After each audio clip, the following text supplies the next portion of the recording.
this, which includes a lot of elbow flexion, so a lot of biceps, just pull it back.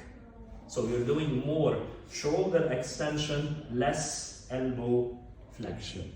You won't be able to lift as heavy weights as you, depends on your core.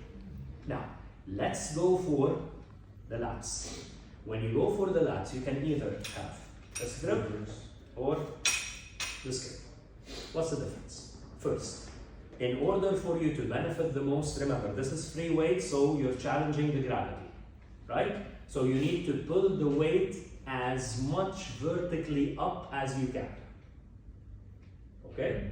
Because it's pulling me vertically down. For this reason, try to bend forward as much as you can. Because the more you bend, the more you can do it vertically up.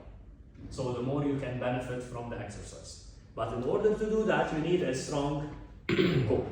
If you don't have a strong core, what do? Machine. Exactly, on the machine, and you pull the cable. Okay? Now, if let's say we want to do it here. We want to pull in a way that our elbows are closer to the body.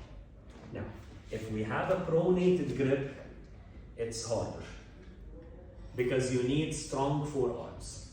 Otherwise, you're going to be doing this. Okay? So, the disadvantage is that it's harder. The advantage, when you're doing it with a pronated grip, you're engaging your biceps less. When you're doing it with a supinated grip, the disadvantage is that there is more biceps engaged, but the advantage, the technique is perfect. There is no way that your elbows go far. You're literally breaking your wrist. No one will do it. So the technique will be perfectly fine, but there will be more biceps engaged. In here, you need to focus more on the technique, but you will be engaging your back or your lats more because you're engaging your biceps less. What about when you do the movement, the most important thing, again, this part between elbow and shoulder needs to remain fixed, and this part is only moving. Exactly. And when you do it this way, the bar is going towards your skull. This is why, as if you're crushing your skull, this is why it's called skull crush. Okay? So, that's it. But what if you extend your elbows? Allowing your shoulder to move back down. So, this remains fixed, and you're just moving this part. Okay? Yes. Alright? So that's for the kickback. Now, in this way, what are you doing? Moving it away. Yeah. Extending it away from the body. So you're going to be doing transverse abduction with a wider moment arm, plus you're not doing this. You're not using your trapezius to help. You can stretch your chest. But what's the difference? Remember how to think. Exercise joints muscles. Yeah. So let's do the chest fly. And the chest fly one, which joints are engaged? Elbow. Chest. Joints. Shoulder. Joint. It's just the shoulder. Elbow and shoulder. Okay? Transverse adduction. So you have chest and a little help from the anterior elbow. That's it. In the bench press, what's going to happen? Which joints? Elbows. Shoulder and Shoulders. elbow. So we're doing elbow extension. So in addition to the transverse adduction that is taking place, there is an elbow extension. So you now have like major anterior deltoid and transverse. And this is technically the reason why in bench press you can lift always more weight than you do in chest flies, because you have more muscles engaged. Okay? Now in both exercises you are engaging your chest pretty well. But that's the difference between the two movements. So it's a variation, so you hit your chest in a different way, so you're going to see slightly different results. So for the chest fly, we start wrist, elbow, shoulder, same position. We try to draw the largest arch possible and then we go up. Now, one important thing about the range of motion. When we go down, for the fly, okay? So it's better to stop at this position. Why? Because at this position, your chest is already stretched. If we go further down, what's going to happen is, remember, you have a weight here that is pushing you down.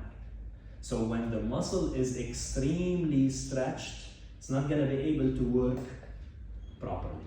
So you're gonna be putting a lot of tension on your joint because now your muscle is weak. So this is where you can hurt your shoulder. But as long as you stop here, you're already stretching the muscle, you're benefiting the muscle, and you are on the safe side. So as a coach, just stand behind your client and make sure that they stop here and then they go back up. Okay? Thank you so much.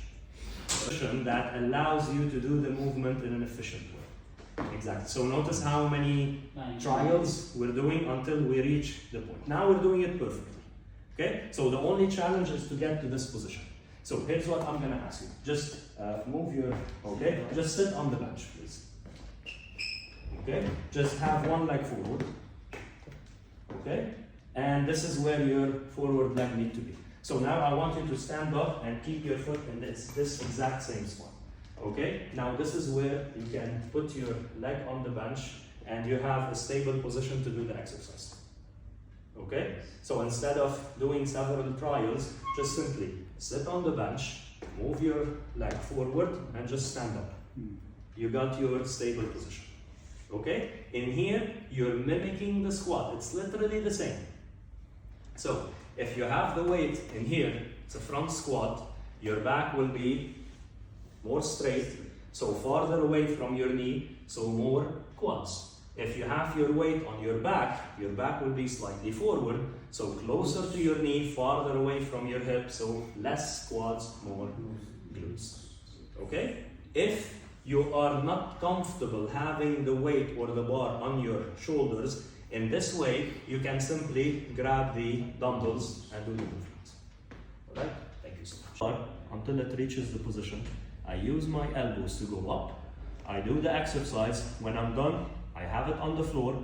I still have the space, so I simply move it forward and I stand up regularly.